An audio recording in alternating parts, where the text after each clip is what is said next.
त्वमेव माता च पिता त्वमेव विद्या द्रविणं त्वमेव त्वमेव सर्वं मम देवदेव शान्ताकारं भुजगशयनं पद्मनाभं सुरेशमं विश्वाधारं गगनसदृशं मेघवर्णं शुभांगं श्रीलक्ष्मीकान्तं कमलनयनं योगिभिर्ध्यानगम्यं वन्दे विष्णु भवभयहरं सर्वलोकैकनाथम्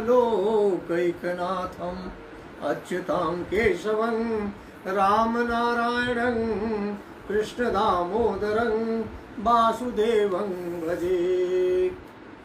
ॐ गजाननं भूतगणाधिसेवितं कपित्थजम्बूफलचारुभक्षणम् उमासुतं शोकविनाशकारकं नमामि विघ्नेश्वरपादपङ्कजम्। शिव पुराण में अब हम पार्थिव शिवलिंग के निर्माण की रीत तथा वेद मंत्रों द्वारा उनके पूजन की विस्तृत एवं संक्षिप्त विधि का वर्णन अध्याय 18 में कर रहे हैं। तदंतर पार्थिव शिवलिंग की श्रेष्ठता तथा महिमा का वर्णन करके सूत जी कहते हैं, महर्षियों, अब मैं वैदिक कर्म के प्रति श्रद्धा भक्ति रखने वाले लोगों के लिए वेदोक्त मार्ग से ही पार्थिव पूजा की पद्धति का वर्णन करता हूँ। यह पूजा भोग और मोक्ष दोनों को देने वाली है। आहनिक सूत्रों में बताई हुई विधि के अनुसार विधि पूर्वक स्नान और संध्योपासना करें। पहले ब्रह्म यज्ञ करें, तत्पश्चात देवताओं, ऋषियों, शनकादि मनुष्यों और पितरों का तर्पण करें। अपनी रुचि के अनुसार संपूर्ण नित्य कर्मों को पूर्ण करके शिव स्मरण पूर्वक भस्म तथा रुद्राक्ष धारण करें। तत्पश्चात संपूर्ण मनोवांछित फल की सिद्धि के लिए ऊंची भक्ति के साथ उत्तम पार्थिव लिंग की वेदोक्त विधि से भली भांति पूजा करें। नदी या तालाब के किनारे, पर्वत पर, वन में, शिवालय में अथवा और किसी पवित्र स्थान में पार्थिव पूजा करने का विधान है। ब्राह्मणों शुद्ध स्थान से निकाली हुई मिट्टी को यत्न पूर्वक लाकर बड़ी सावधानी के साथ शिवलिंग का निर्माण करें। ब्राह्मण के लिए श्वेत, क्षत्रिय के लिए लाल, वैश्य के लिए पीली और शूद्र के लिए काली मिट्टी से शिवलिंग बनाने का विधान है, अथवा जहाँ जो मिट्टी मिल जाए उसी से शिवलिंग बनाएं। शिवलिंग बनाने के लिए प्रयत्न पूर्वक मिट्टी का संग्रह करके उस शुभ मृत्तिका को अत्यंत शुद्ध स्थान में रखें। फिर उसकी शुद्धि करके जल से सान कर पिंडी बना लें और वेदोक्त मार्ग से धीरे धीरे सुंदर पार्थिव लिंग की रचना करें। तत्पश्चात भोग और मोक्ष फल की प्राप्ति के लिए भक्ति पूर्वक उसका पूजन करें। उस पार्थिव लिंग के पूजन की जो विधि है उसे मैं विधान पूर्वक बता रहा हूँ, तुम सब लोग सुनो।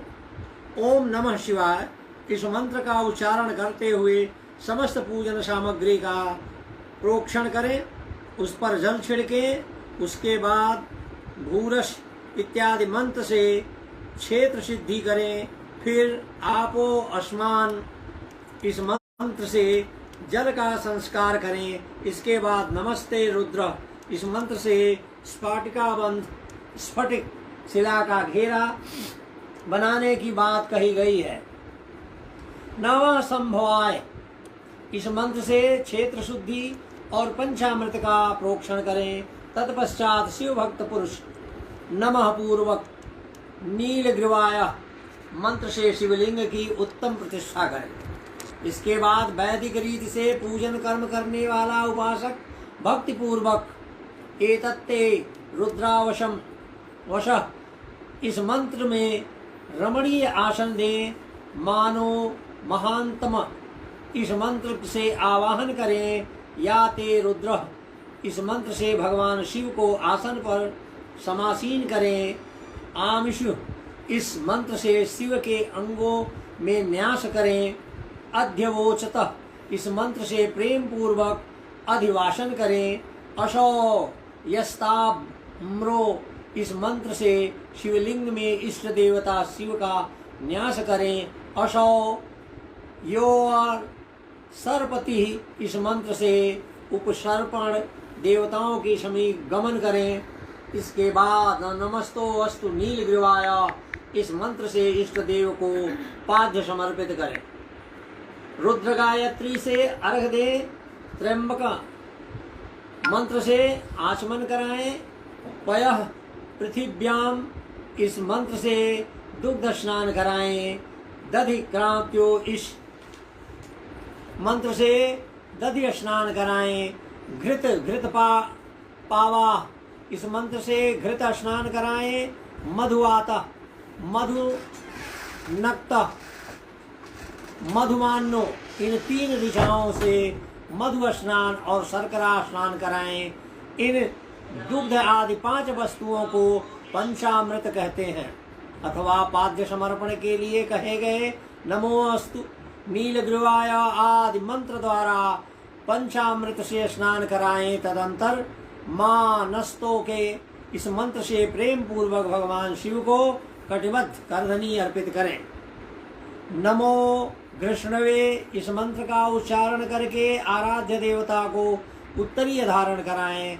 या ते हेति इत्यादि 4 ऋचाओं को पढ़कर वेदज्ञ भक्त प्रेम से विधि पूर्वक भगवान शिव के लिए वस्त्र एवं यज्ञोपवीत समर्पित करें। इसके बाद नमः स्वयंभ इत्यादि मंत्रों को पढ़कर शुद्ध बुद्धि वाला भक्त पुरुष भगवान को प्रेम पूर्वक गंध सुगंधित चंदन एवं रोली चढ़ाए।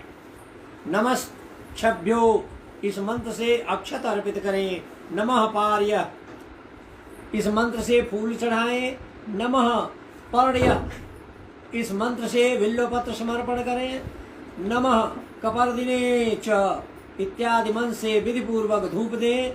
नमः आश्वे, इस ऋचा से शास्त्रोक्त विधि के अनुसार दीप निवेदन करें। तत्पश्चात हाथ धोकर नमो ज्येष्ठाय, इस मंत्र से उत्तम नैवेद्य अर्पित करें। पूर्वोक्त त्र्यंबक मंत्र से आचमन कराएं। इमा रुद्राय, इस ऋचा से फल समर्पण करें। फिर नमो ब्रजा, इस मंत्र से भगवान शिव को अपना सब कुछ अर्पित कर दें। तदंतर मानो महांतम तथा मां नस्तों के इस पूर्वोक्त 2 मंत्रों द्वारा केवल अक्षतों से 11 रुद्रों का पूजन करें। फिर हिरण्यगर्भ इत्यादि मंत्र से जो 3 ऋचाओं के रूप में पठित है दक्षिणा चढ़ाएं। देवस्य त्वा, इस मंत्र से विद्वान पुरुष आराध्य देव का अभिषेक करें। दीप के लिए बताए हुए नमः आशवे इत्यादि मंत्र से भगवान शिव की निराजना आरती करें। तत्पश्चात इमा रुद्राय इत्यादि 3 ऋचाओं से भक्ति पूर्वक रुद्रदेव को पुष्पांजलि अर्पित करें। मानो महांतम, इस मंत्र से विज्ञ उपासक पूजनीय देवता की परिक्रमा करें। फिर उत्तम बुद्धि वाला उपासक मां नस्तों के इस मंत्र से भगवान को साष्टांग प्रणाम करें। इस मंत्र से शिव मुद्रा का प्रदर्शन करें। यतो यतः, इस मंत्र से अभय नामक मुद्रा का, त्र्यंबकम मंत्र से ज्ञान नामक मुद्रा का तथा नमः सेना इत्यादि मंत्र से महामुद्रा का प्रदर्शन करें। नमो गोभ्य, इस ऋचा द्वारा धेनु मुद्रा दिखाएं। इस तरह 5 मुद्राओं का प्रदर्शन करके शिव संबंधी मंत्रों का जप करें अथवा वेदज्ञ पुरुष शतरुद्रीय मंत्र की आवृत्ति करें। तत्पश्चात वेदज्ञ पुरुष पंचांग पाठ करें। तदंतर देवागातु इत्यादि मंत्र से भगवान शंकर का विसर्जन करें। इस प्रकार शिव पूजा की वैदिक विधि का विस्तार से प्रतिपादन किया गया। महर्षियों, अब संक्षेप में भी पार्थिव पूजन की वैदिक विधि का वर्णन सुनो। सद्यो जाता, इस ऋचा से पार्थिव लिंग बनाने के लिए मिट्टी ले आए। वामदेवाय इत्यादि मंत्र पढ़कर उसमें जल डालें। जब मिट्टी सनकर तैयार हो जाए तब अघोर मंत्र से लिंग निर्माण करें। फिर तत्पुरुषाय, इस मंत्र से विधिवत उसमें भगवान शिव का आवाहन करें। तदंतर ईशान मंत्र से भगवान शिव को वेदी पर स्थापित करें। इसके सिवाय अन्य सब विधानों को भी शुद्ध बुद्धि वाला उपासक संक्षेप से ही संपन्न करें। इसके बाद विद्वान पुरुष पंचाक्षर मंत्र से अथवा गुरु के दिए हुए अन्य किसी शिव संबंधी मंत्र से 16 उपचारों द्वारा विधिवत पूजन करे, अथवा भवाय भवनाशाय महादेवाय धीमहि उग्राय उग्रनाशाय सर्वाय शशिमौलिने, इस मंत्र द्वारा विद्वान उपासक भगवान शिव की पूजा करे। वह भ्रम छोड़कर उत्तम भाव भक्ति से शिव की आराधना करे, क्योंकि भगवान शिव भक्ति से ही मनोवांछित फल देते हैं। ब्राह्मणों, यहाँ जो वैदिक विधि से पूजन का क्रम बताया गया है, इसका पूर्ण रूप से आदर करता हुआ मैं पूजा की एक दूसरी विधि भी बता रहा हूँ, जो उत्तम होने के साथ ही सर्वसाधारण के लिए उपयोगी। मुनिवरों, पार्थिव लिंग की पूजा भगवान शिव के नामों से बताई गई है। वह पूजा संपूर्ण विश्वों को देने वाली है। मैं उसे बताता हूँ, सुनो। हर महेश्वर, शंभु, शूलपाणि, विनायक, ग्रीव, शिव, पशुपति और महादेव ये क्रमशः शिव के 8 नाम कहे गए। इनमें से प्रथम नाम के द्वारा अर्थात ओम हराय नमः का उच्चारण करके पार्थिव लिंग बनाने के लिए मिट्टी लाएं। दूसरे नाम अर्थात ओम महेश्वराय नमः का उच्चारण करके लिंग निर्माण करें। फिर ओम शंभवे नमः बोलकर उस पार्थिव लिंग की प्रतिष्ठा करें। तत्पश्चात ओम शूलपाणये नमः कहकर उस पार्थिव लिंग में भगवान शिव का आवाहन करें। ओम पिनाक घृषे नमः कहकर उस शिवलिंग को नहलाएं। ओम शिवाय नमः बोलकर उसकी पूजा करें।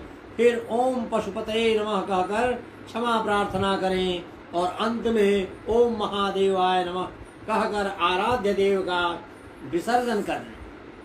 प्रत्येक नाम के आदि में ओंकार और अंत में चतुर्थी विभक्ति के साथ नमः पद लगाकर बड़े आनंद और भक्ति भाव से पूजन सामग्री सारे कार्य करने चाहिए। षडक्षर मंत्र से अंगन्यास और करन्यास की विधि भली भांति संपन्न करके फिर नीचे लिखे अनुसार ध्यान करें। जो कैलाश पर्वत पर एक सुंदर सिंहासन के मध्य भाग में विराजमान हैं, जिनके वाम भाग में भगवती उमा उनसे सट कर बैठी हुई हैं, शनक सनंदन आदि भक्तजन जिनकी पूजा कर रहे हैं, तथा जो भक्तों के दुख रूपी दावानल को नष्ट कर देने वाले अप्रमेय शक्तिशाली ईश्वर हैं, उस विश्व विभूषण भगवान शिव का चिंतन करना चाहिए। भगवान महेश्वर का प्रतिदिन इस प्रकार ध्यान करें। उनकी अंग कांति चांदी के पर्वत की भांति गौर है। वे अपने मस्तक पर मनोहर चंद्रमा का मुकुट धारण करते हैं। रत्नों के आभूषण धारण करने से उनका श्री अंग और भी उद्भाषित हो उठा है। उनके 4 हाथों में क्रमशः परश, मृग मुद्रा, बर और अभय मुद्रा सुशोभित है। वे सदा प्रसन्न रहते हैं, कमल के आसन पर बैठे हैं और देवता लोग चारों ओर खड़े होकर उनकी स्तुति कर रहे हैं। उन्होंने वस्त्र की जगह व्याघ्र चर्म धारण कर रखा है। वे इस विश्व के आदि हैं, बीज कारण रूप हैं तथा सबका समस्त भय हर लेने वाले हैं। उनके 5 मुख हैं और प्रत्येक मुखमंडल में 3-3 नेत्र हैं। इस प्रकार ध्यान तथा उत्तम पार्थिव लिंग का पूजन करके गुरु के दिए हुए पंचाक्षर मंत्र का विधि पूर्वक जप करें।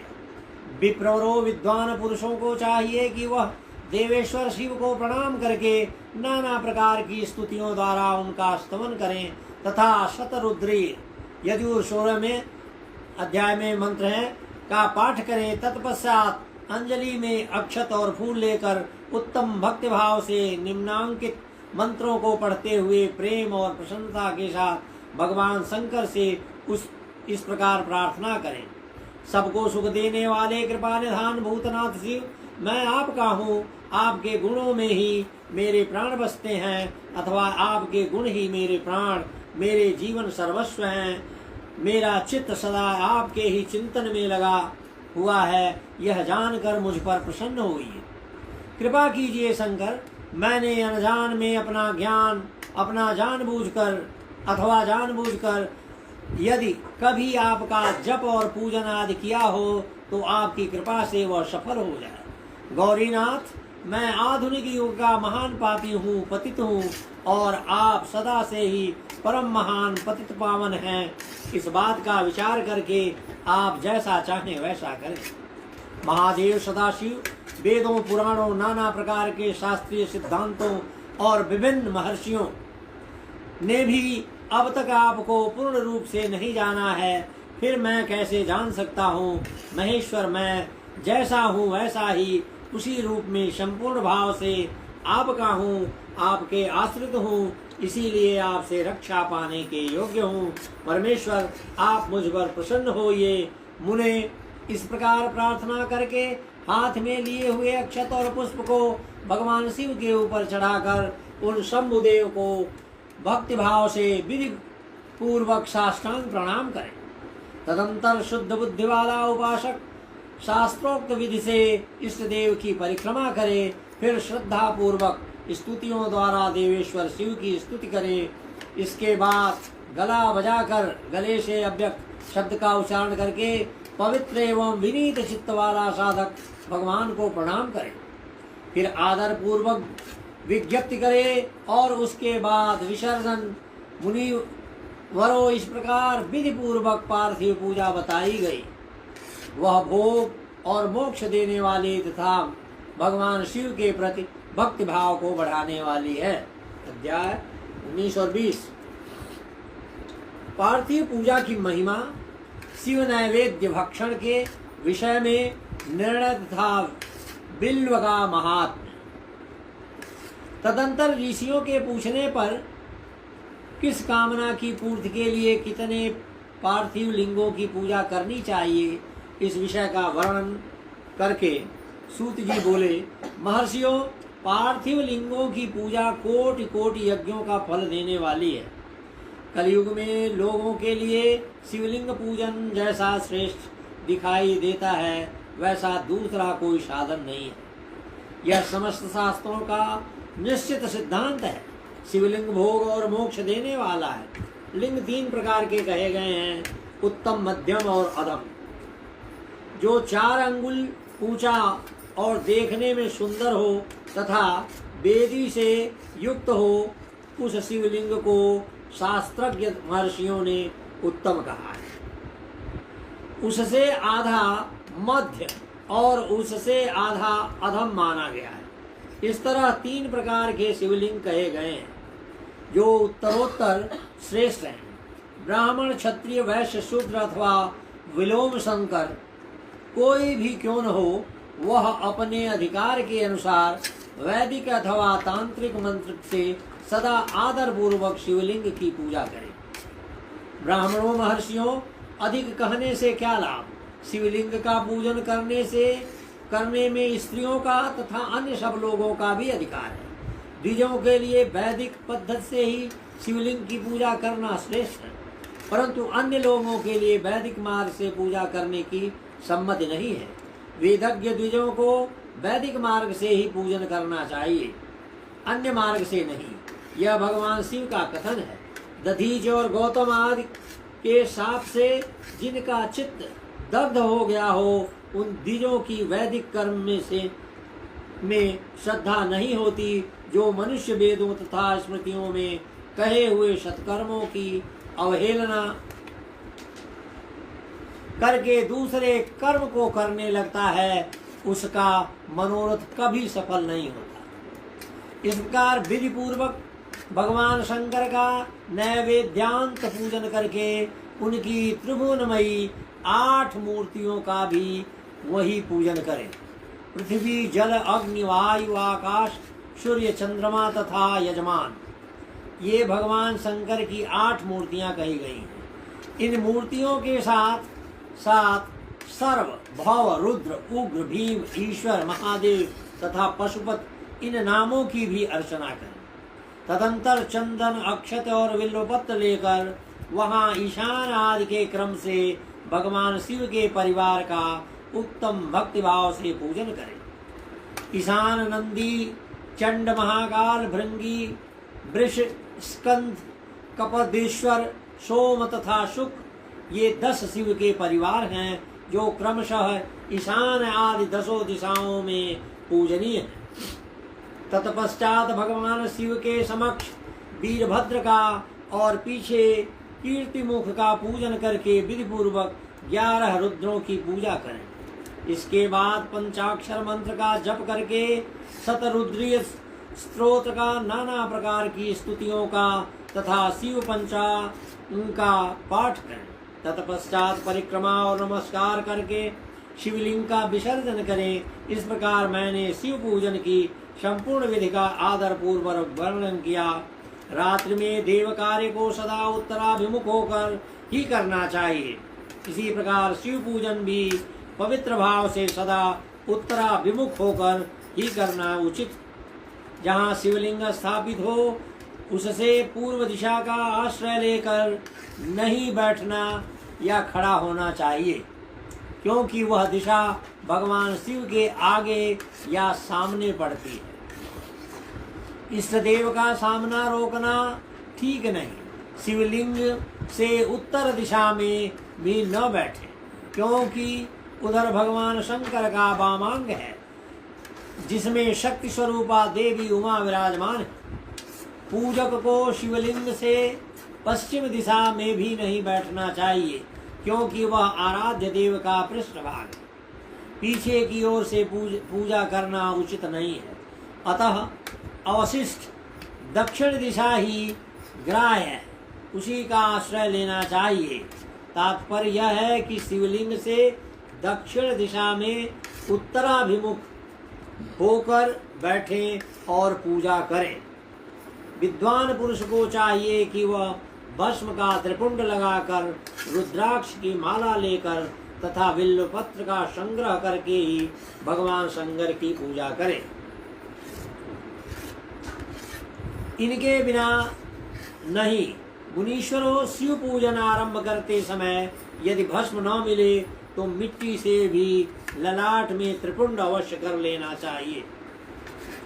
ऋषि बोले, मुने, हमने पहले से यह बात सुन रखी है कि भगवान शिव का नैवेद्य शास्त्र का निर्णय क्या है, नहीं ग्रहण करना चाहिए। इस विषय में शास्त्र का निर्णय क्या है यह बताइए। साथ ही बिल्व का महात्म्य भी प्रकट कीजिए।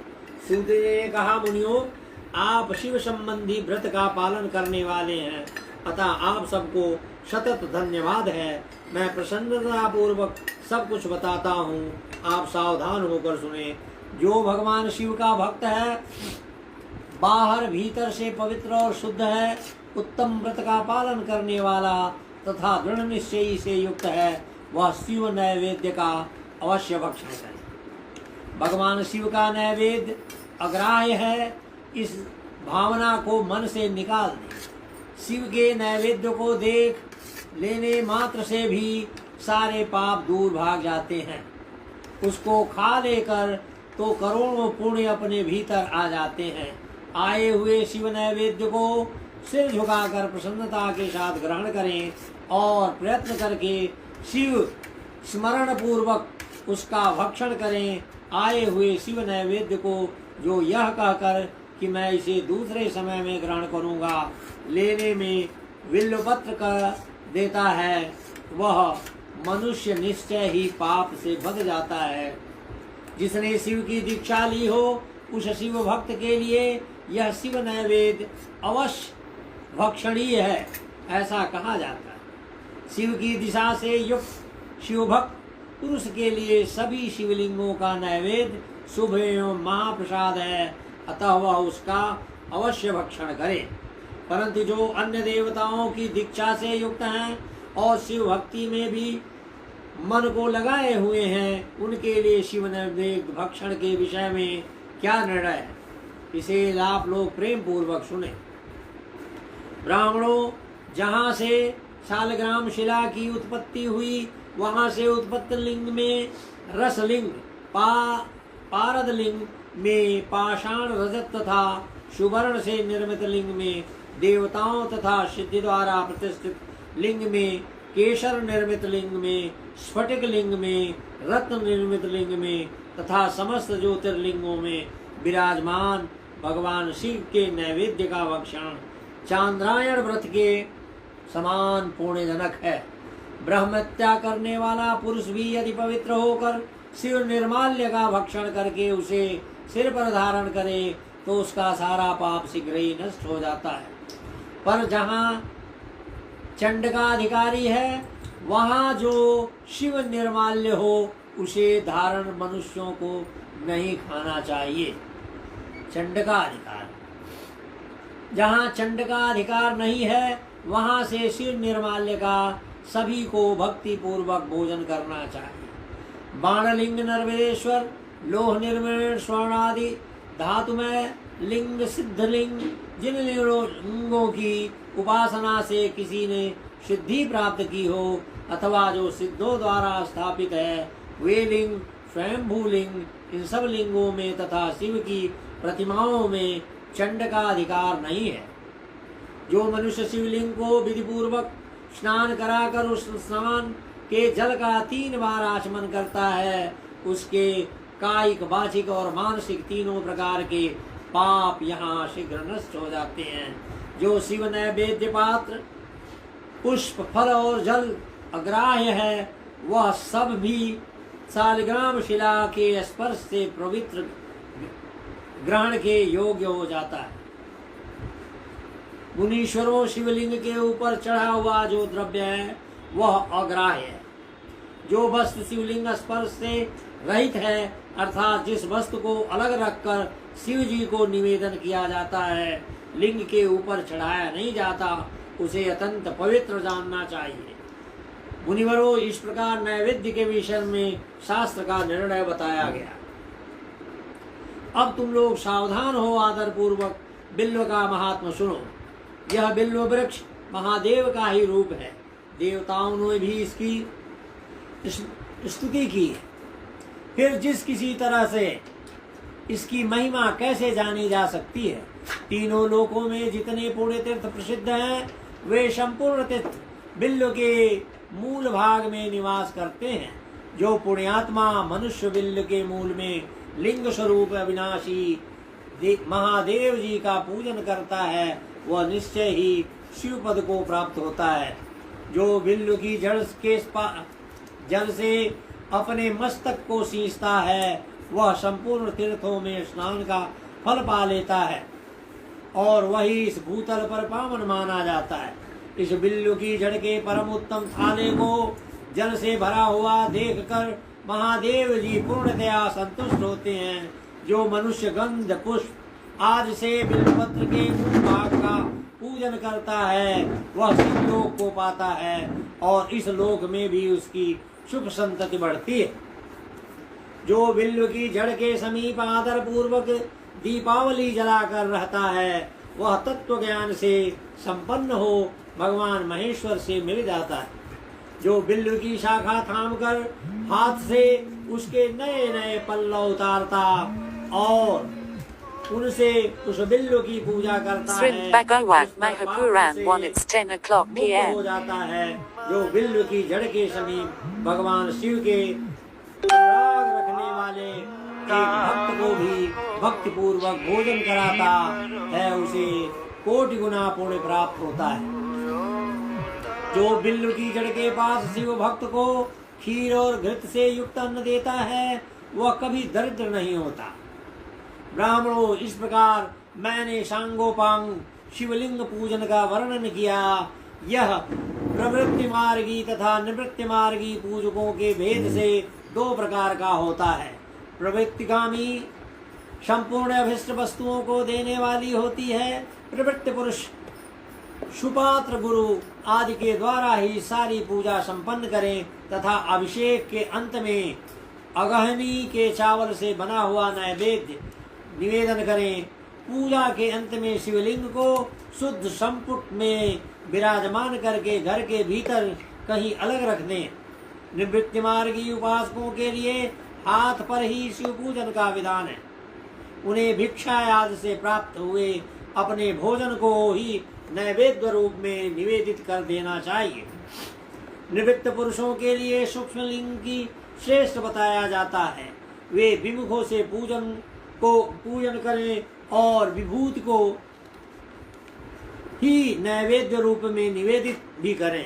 पूजा करके उस लिंग को सदा अपने मस्तक पर धारण करें। अध्याय 21-22 शिव नाम जप तथा भस्म धारण की महिमा, त्रिपुंड के देवता और स्थान आदि का प्रतिपादन। ऋषि बोले, महाभाग व्यास शिष्य सूत जी, आपको नमस्कार है। अब आप उस परम उत्तम भस्म महात्म्य का भी वर्णन कीजिए। भस्म महात्म, रुद्राक्ष महात्म तथा उत्तम नाम महात्म, इन तीनों का परम प्रसन्नता पूर्वक प्रतिपादन कीजिए और हमारे हृदय को आनंद दीजिए। सूत जी ने कहा, महर्षियों, आपने बहुत उत्तम बात पूछी है। यह समस्त लोगों के लिए हितकारक विषय है। जो लोग भगवान शिव की उपासना करते हैं वे धन्य हैं, कृतार्थ हैं। उनका देह धारण सफल है तथा उनके मस्तक कुल का उद्धार हो गया। जिनके मुख में भगवान शिव का नाम है, जो अपने मुख से सदा शिव और शिव इत्यादि नामों का उच्चारण करते रहते हैं, पाप उनका उसी तरह स्पर्श नहीं करते जैसे खदीर वृक्ष के अंगार को छूने का साहस कोई भी प्राणी नहीं कर सकता। हे श्री शिव, आपको नमस्कार है। श्री शिवाय नमस्तुभ्यम। ऐसी बात जब मुख से निकलती है तब वह मुख समस्त पापों का निवास करने वाला पावन तीर्थ बन जाता है। जो मनुष्य प्रसन्नता पूर्वक उस मुख का दर्शन करता है, उसे निश्चय ही तीर्थ सेवन जनित फल प्राप्त होता है।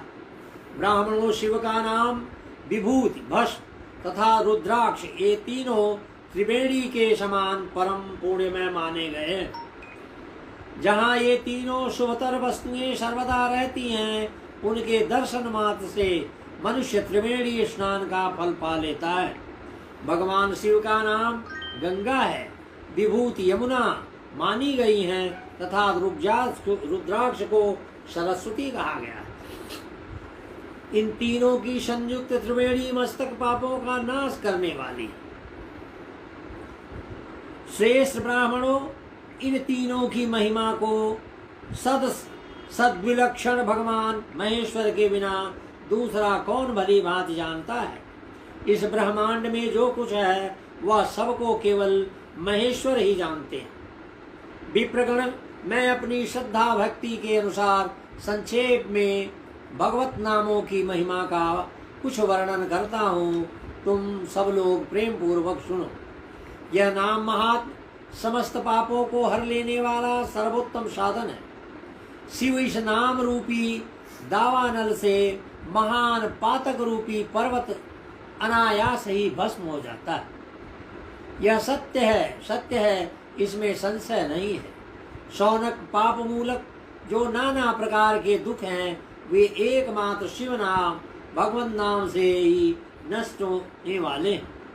दूसरे साधनों से संपूर्ण यत्न करने पर भी पूर्णतया नष्ट नहीं होते। जो मनुष्य इस भूतल पर सदा भगवान शिव के नामों के जप में ही लगा हुआ है, वह वेदों का ज्ञाता है, वह पुण्यात्मा है, वह धन्यवाद का पात्र है तथा वह विद्वान माना गया है। मुने, जिनका शिव नाम जप में विश्वास है, उनके द्वारा आचरित नाना प्रकार के धर्म तत्काल फल देने के लिए उत्सुक हो जाते हैं।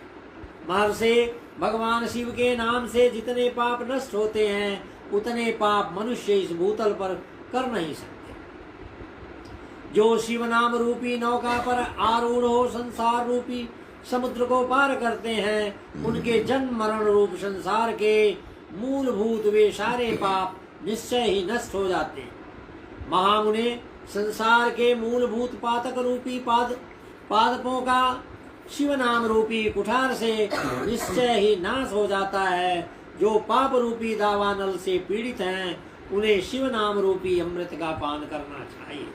पापों के दावानल से दग्ध होने वाले लोगों को उस शिव नामामृत के बिना शांति नहीं मिल सकती। जो शिव नाम रूपी सुधा की वृष्टि जनित धारा में गोते लगा रहे हैं, वे संसार रूपी दावानल के बीच में खड़े होने पर भी कदापि शोक के भागी नहीं होते। जिन महात्माओं के मन में शिव नाम के प्रति बड़ी भारी भक्ति है, ऐसे लोगों की सहसा और सर्वथा मुक्ति होती है। मुनीश्वर जिसने अनेक जन्मों तक तपस्या की है, उसी की शिव नाम के प्रति भक्ति होती है, जो समस्त पापों का नाश करने वाली है। जिनके मन में भगवान शिव के नाम के प्रति कभी खंडित न होने वाली असाधारण भक्ति प्रकट हुई है, उसी के लिए मोक्ष सुलभ है, यह मेरा मत है। जो अनेक पाप करके भी भगवान शिव के नाम जप में आदर पूर्वक लग गया है, वह समस्त पापों से मुक्त हो ही जाता है, इसमें संशय नहीं है।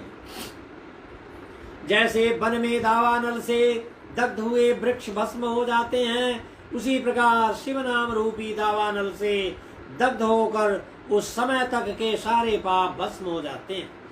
सौनक जिनके अंग नित्य भस्म लगाने से पवित्र हो गए हैं, तथा जो शिव नाम जप का आदर करने लगा है, वह घोर संसार सागर को भी पार कर ही लेता है।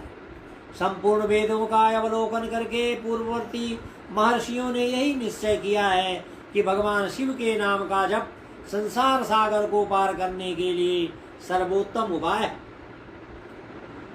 मुनिवरों, अधिक कहने से क्या लाभ।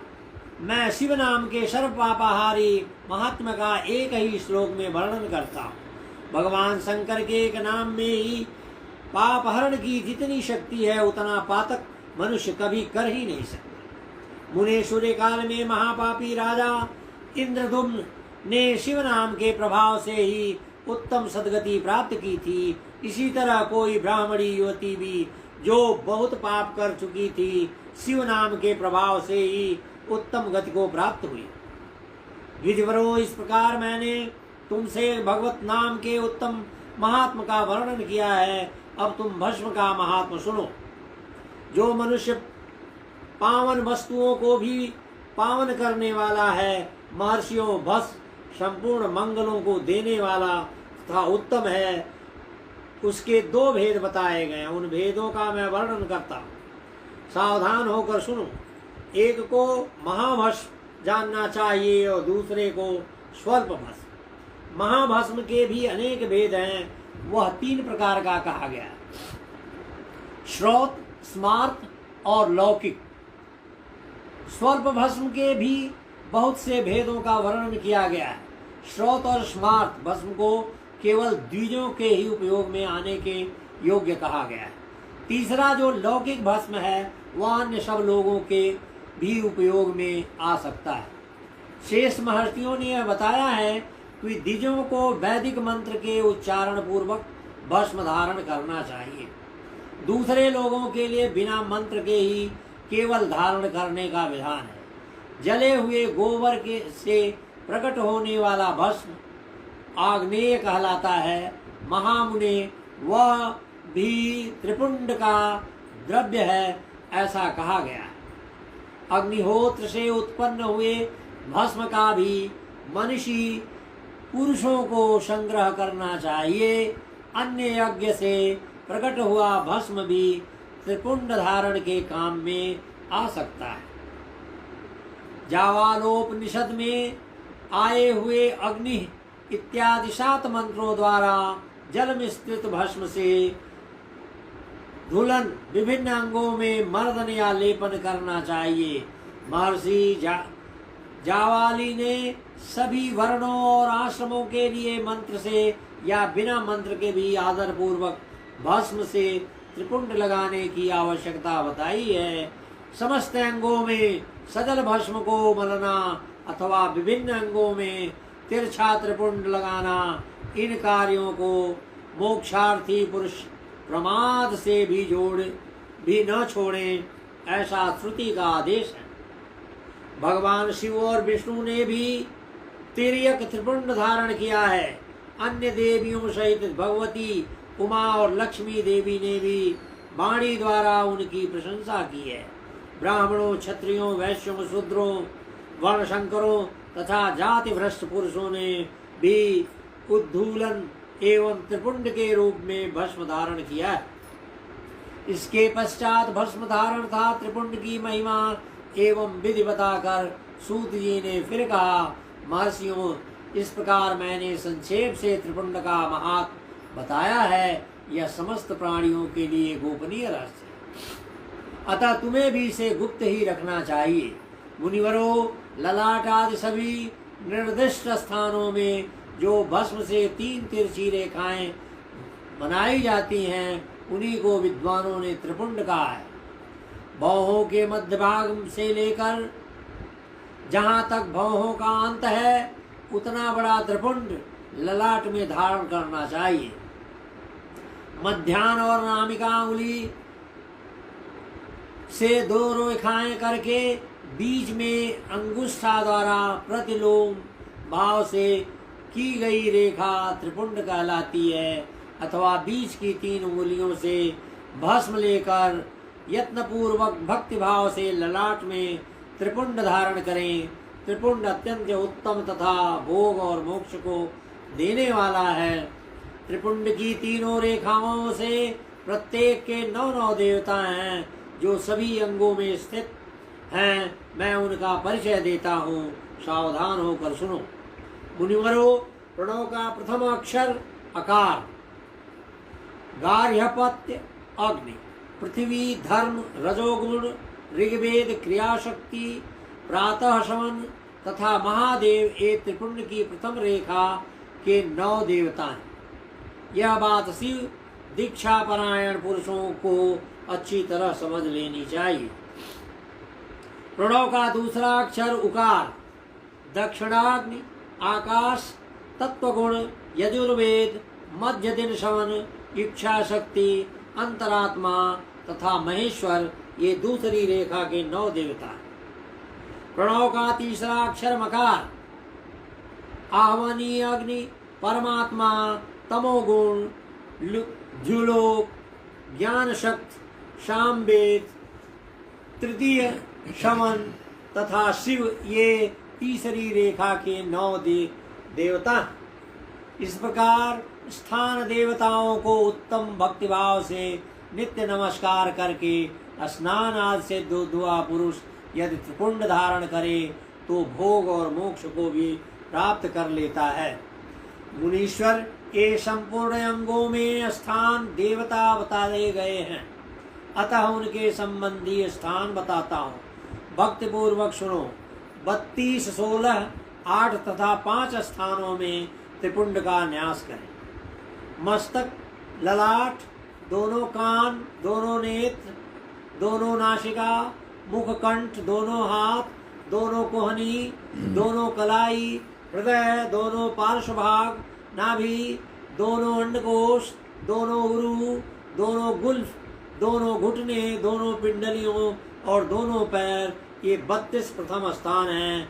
इनमें क्रमशः अग्नि, जल, पृथ्वी, वायु, 10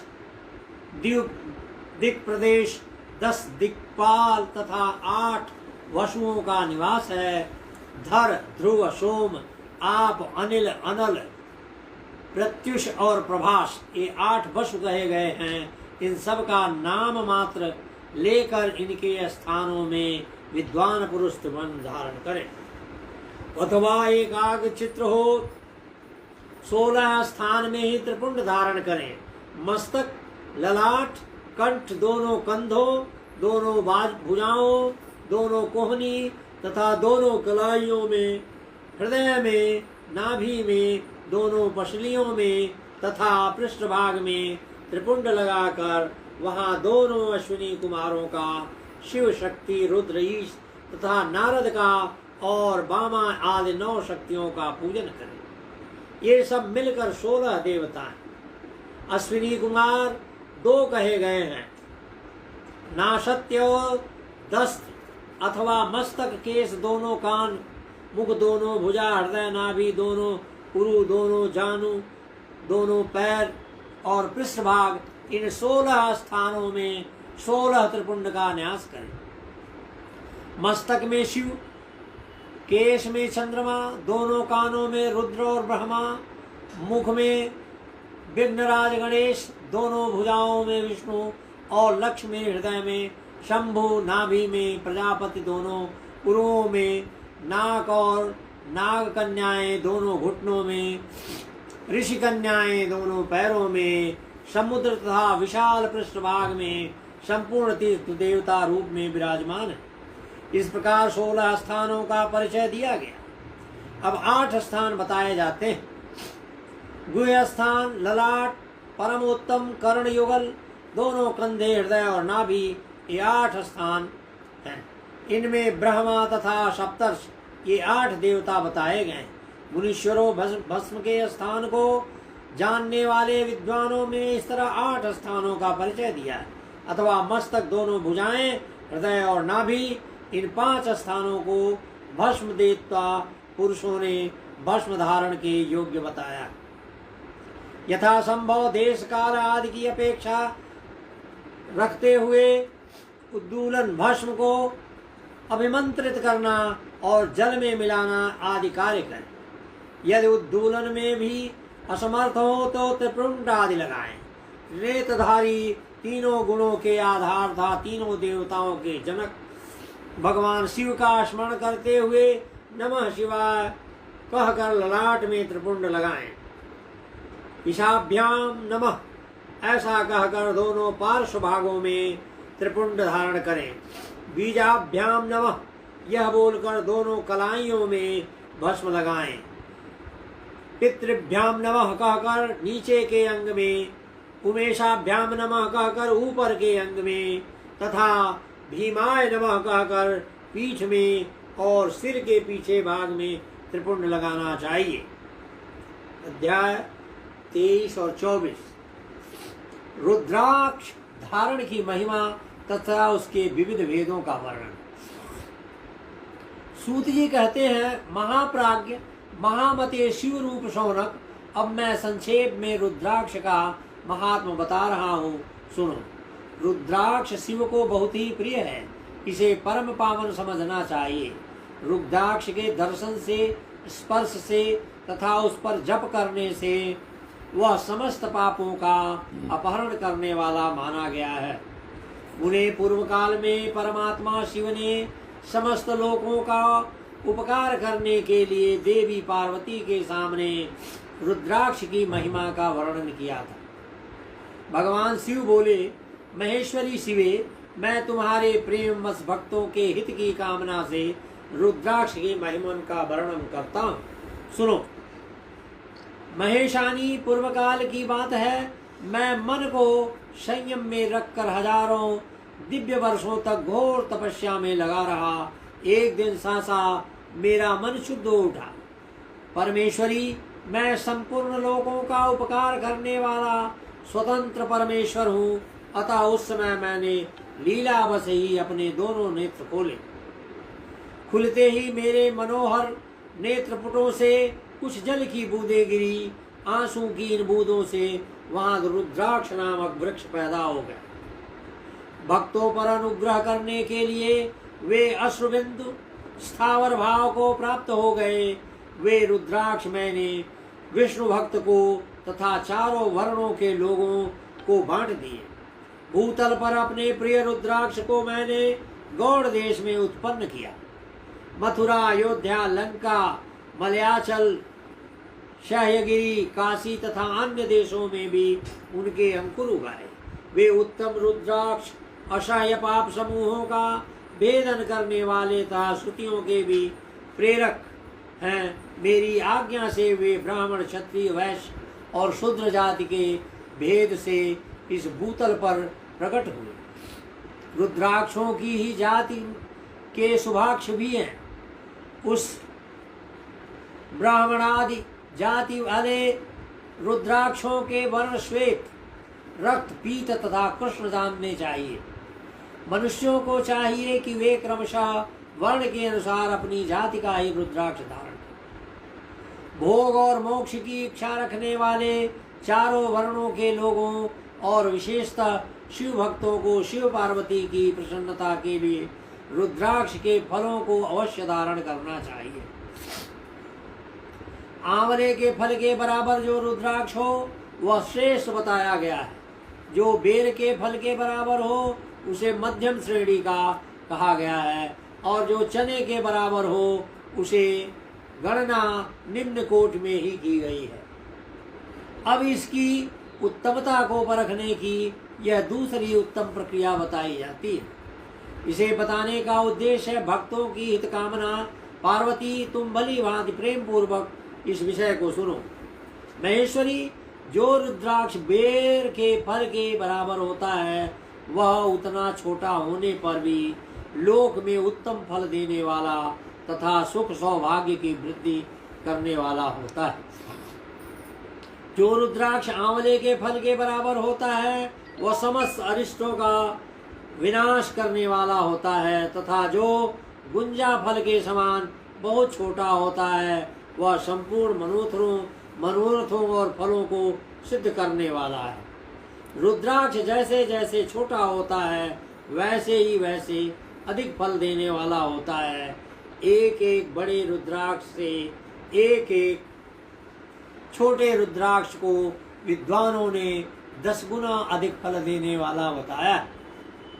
पापों को नाश करने के लिए रुद्राक्ष धारण अवश्य बताया गया है। वह निश्चय ही संपूर्ण अभीष्ट मनोरथों का साधक है, अतः अवश्य ही उसे धारण करना चाहिए। परमेश्वरी लोक में मंगलमय रुद्राक्ष जैसा फल देने वाला देखा जाता है, वैसी फलदायिनी दूसरी कोई माला नहीं दिखाई देती। देवी समान आकार प्रकार वाले चिकने मजबूत स्थूल कंडक युक्त उभरे हुए छोटे छोटे दाने वाले और सुंदर रुद्राक्ष अभिलषित पदार्थों के दाता तथा सदैव भोग और मोक्ष देने वाले हैं। जिसे कीड़ों से दूषित कर दिया हो, जो टूटा फूटा हो, जिसमें उभरे हुए दाने न हो, जो व्रणयुक्त हो तथा जो पूरा पूरा गोल न हो, इन 5 प्रकार के रुद्राक्षों को त्याग देना चाहिए। जिस रुद्राक्ष में अपने आप ही डोरा पिरोने के योग्य सिद्ध हो गया हो वही यहाँ उत्तम माना गया है। जिसमें मनुष्य के प्रयत्न से छेद किया गया हो वह मध्यम श्रेणी का होता है। रुद्राक्ष धारण बड़े बड़े पातकों का नाश करने वाला है। इस जगत में 1100 रुद्राक्ष धारण करके मनुष्य जिस फल को पाता है उसका वर्णन सैकड़ों वर्षों में भी नहीं किया जा सकता। भक्तिमान पुरुष 550 रुद्राक्ष के दानों का सुंदर मुकुट बना लें और उसे सिर पर धारण करें। 360 दानों को लंबे सूत्र में पिरोकर एक हार बना लें। वैसे वैसे 3 हार बनाकर भक्ति परायण पुरुष अपना यज्ञोपवीत तैयार करें और उसे यथास्थान धारण किए रहें। इसके बाद किस अंग में कितने रुद्राक्ष धारण करने चाहिए यह बताकर सूत जी बोले, महर्षियों, सिर पर ईशान मंत्र से, कान में तत्पुरुष मंत्र से तथा गले और हृदय में अघोर मंत्र से रुद्राक्ष धारण करना चाहिए। विद्वान पुरुष दोनों हाथों में अघोर बीज मंत्र से रुद्राक्ष धारण करें। उधर पर वामदेव मंत्र से 15 रुद्राक्षों द्वारा गुथी हुई माला धारण करें, अथवा अंगों सहित प्रणव का 5 बार जप करके रुद्राक्ष की 3, 5 या 7 मालाएं धारण करें, अथवा मूल मंत्र नमः शिवाय से ही समस्त रुद्राक्षों को धारण करें। रुद्राक्षधारी पुरुष अपने खान पान में मदिरा, मांस, लहसुन, प्याज, सहीजन, लिसोड़ा आदि को त्याग दें। गिरिराज जननंदिनी उमे श्वेत रुद्राक्ष केवल ब्राह्मणों को ही धारण करना चाहिए। गहले लाल रंग का रुद्राक्ष क्षत्रियों के लिए हितकर बताया गया है। वैश्यों के लिए प्रतिदिन बारंबार पीले रुद्राक्ष को धारण करना आवश्यक है और शूद्रों को काले रंग का रुद्राक्ष धारण करना चाहिए। यह वेदोक्त मार्ग है। ब्रह्मचारी, वानप्रस्थ, गृहस्थ और सन्यासी सबको नियम पूर्वक रुद्राक्ष धारण करना उचित है। इसे धारण करने का सौभाग्य बड़े पुण्य से प्राप्त होता है। उन्हें पहले आंवले के बराबर और फिर उससे भी छोटे रुद्राक्ष धारण करें।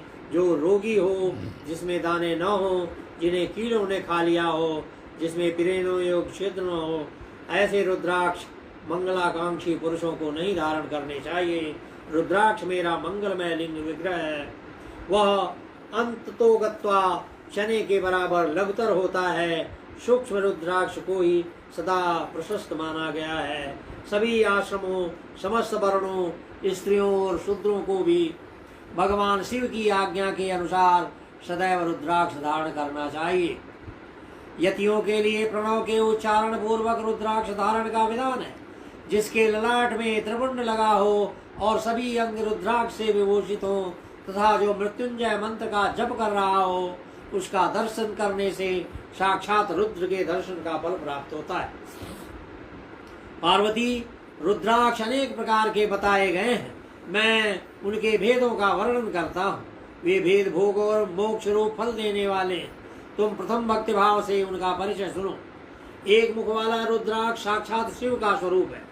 वह भोग और मोक्ष रूपी फल प्रदान करता है। जहाँ रुद्राक्ष की पूजा होती है वहां से लक्ष्मी दूर नहीं जाती। उस स्थान के सारे उपद्रव नष्ट हो जाते हैं तथा वहां रहने वाले लोगों को संपूर्ण कामनाएं पूर्ण होती हैं। दो मुख वाला रुद्राक्ष देव देवेश्वर कहा गया है। वह संपूर्ण कामनाओं और फलों को देने वाला है। तीन मुख वाला रुद्राक्ष सदा साक्षात साधन का फल देने वाला है। उसके प्रभाव से सारी विद्याएं प्रतिष्ठित होती हैं। चार मुख वाला रुद्राक्ष साक्षात ब्रह्मा का रूप है। वह दर्शन और स्पर्श से शीघ्र ही धर्म, अर्थ, काम और मोक्ष इन चारों पुरुषार्थों को देने वाला है। पांच मुख वाला रुद्राक्ष साक्षात कालाग्नि रुद्राक्ष है। वह सब कुछ करने में समर्थ है। सबको मुक्ति देने वाला, संपूर्ण मानवांछित फल प्रदान करने वाला है। पंचमुख रुद्राक्ष समस्त पापों को दूर कर देता है। छह मुखों वाला रुद्राक्ष कार्तिकेय का स्वरूप है। यदि दाहिनी बाह में उसे धारण किया जाए तो धारण करने वाला मनुष्य ब्रह्म हत्या आदि पापों से मुक्त हो जाता है। इसमें संशय नहीं है। महेश्वरी सात मुख वाला रुद्राक्ष अंग स्वरूप और अनंग नाम से ही प्रसिद्ध है। देवेशी उसको धारण करने से दरिद्र भी ऐश्वर्यशाली हो जाता है।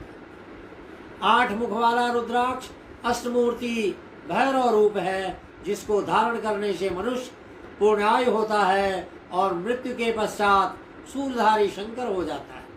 नौ मुख वाले रुद्राक्ष को भैरव तथा कपिल मुनि का प्रतीक माना गया है अथवा नौ रूप धारण करने वाले महेश्वरी दुर्गा उसकी अधिष्ठात्री देवी मानी गई। जो मनुष्य भक्ति परायण हो अपने बाएं हाथ में नौ मुख रुद्राक्ष को धारण करता है वह निश्चय ही मेरे समान सर्वेश्वर हो जाता है। इसमें संशय नहीं है। महेश्वरी दस मुख वाला रुद्राक्ष साक्षात भगवान विष्णु का रूप। देवेशी उसको धारण करने से मनुष्य की संपूर्ण कामनाएं पूर्ण हो जाती है। परमेश्वरी 11 मुख वाला जो रुद्राक्ष है वह रुद्र रूप है। उसको धारण करने से मनुष्य सर्वज्ञ विजयी होता है। 12 मुख वाले रुद्राक्ष को केश प्रदेश में धारण करें। इसके धारण करने से मानो मस्तक पर 12 आदित्य विराजमान हो जाते हैं।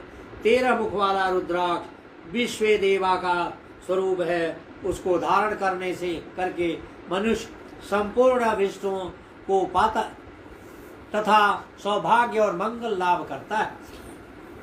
14 मुख वाला जो रुद्राक्ष है वह परम शिव रूप है। उसे भक्त पूर्वक मस्तक पर धारण करें। इससे समस्त पापों का नाश हो जाता है। गिरिराज कुमारी, इस प्रकार मुखों के भेद से रुद्राक्ष के 14 भेद बताए गए। अब तुम क्रमशः उन रुद्राक्षों के धारण करने के मंत्रों को प्रसन्नता पूर्वक सुनो। 1 ओम ह्रीं नमः, 2 ओम नमः, 3 ओम क्लीं नमः, 4 ओम ह्रीं नमः, ओम ह्रीं नमः, ओम ह्रीं हूं नमः, 7वां ओम ह्रीं नमः, 8वां ओम हूं नमः, 9वां ओम ह्रीं हूं नमः, 10वां ओम ह्रीं नमः, 11वां ओम ह्रीं हूं नमः, 12वां ओम क्रौं क्षौं सौं नमः, 13वां ओम ह्रीं नमः, 14वां ओम नमः। इन 14 मंत्रों द्वारा क्रमशः 1 से लेकर 14 मुख वाले रुद्राक्ष को धारण करने का विधान है। साधक को चाहिए कि वह निद्रा और आलस्य का त्याग करके श्रद्धा भक्ति के से संपन्न हो। संपूर्ण मनोरथों को सिद्धि के लिए उक्त मंत्रों द्वारा उन रुद्राक्षों को धारण करे। रुद्राक्ष की माला धारण करने वाले पुरुष को देखकर भूत प्रेत पिशाच डाग्नि शाग्नि तथा जो अन्य द्रोहकारी राक्षस आदि हैं वे सब के सब दूर भाग जाते हैं। जो कृत्रिम अभिचार आदि प्रयुक्त होते हैं वे सब रुद्राक्षधारी को देखकर सशंक हो दूर खिसक जाते हैं। पार्वती रुद्राक्ष मालाधारी पुरुष को देखकर मैं स्वयं भगवान विष्णु, देवी दुर्गा, गणेश, सूर्य तथा अन्य देवता भी प्रसन्न हो जाते हैं। महेश्वरी इस प्रकार रुद्राक्ष की महिमा को जानकर धर्म की वृद्धि के लिए भक्ति पूर्वक पूर्वोक्त मंत्रों द्वारा विधिवत उसे धारण करना चाहिए। मुनीश्वर, भगवान शिव ने देवी पार्वती के सामने जो कुछ कहा था वह सब तुम्हारे प्रश्न के अनुसार मैंने कह सुना है। मुनीश्वरों, मैंने तुम्हारे समक्ष इस विद्येश्वर संहिता का वर्णन किया है। यह संहिता संपूर्ण सिद्धियों को देने वाली तथा भगवान शिव की आज्ञा से नित्य मोक्ष प्रदान करने वाली है। नौ विश्वेश्वर संहिता संपूर्ण हुई।